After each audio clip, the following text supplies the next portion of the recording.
أعوذ بالله من الشيطان الرجيم. بسم الله الرحمن الرحيم.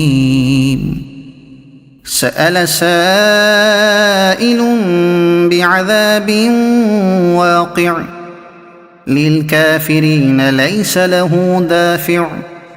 من الله ذي المعارج. تعرج الملائكة والروح إليه في يوم كان مقداره 50,000 سنة فاصبر صبرا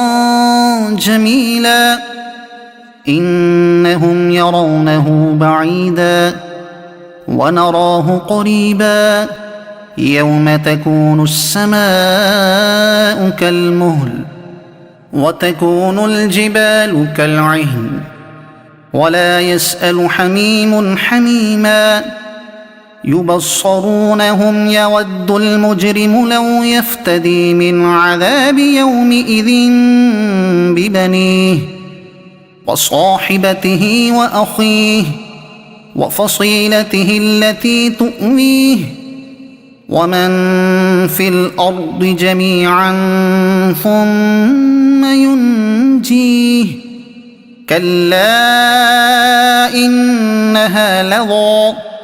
نزاعة للشوى تدعو من أدبر وتولى وجمع فأوعى إن الإنسان خلق هلوعا إذا مسه الشر جزوعا وإذا مسه الخير منوعا إلا المصلين الذين هم على صلاتهم دائمون والذين في أموالهم حق معلوم للسائل والمحروم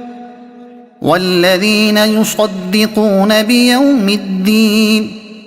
والذين هم من عذاب ربهم مشفقون إن عذاب ربهم غير مأمون والذين هم لفروجهم حافظون إلا على أزواجهم أو ما ملكت أيمانهم فإنهم غير ملومين فمن ابتغى وراء ذلك فأولئك هم العادون والذين هم لأماناتهم وعهدهم راعون والذين هم بشهاداتهم قائمون والذين هم على صلاتهم يحافظون أولئك في جنات مكرمون فما للذين كفروا قبلك مهطعين عن اليمين وعن الشمال عزين أيطمع كل امرئ منهم أن يدخل جنة نعيم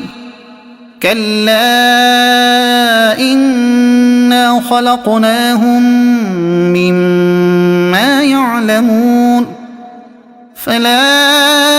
أقسم برب المشارق والمغارب إنا لقادرون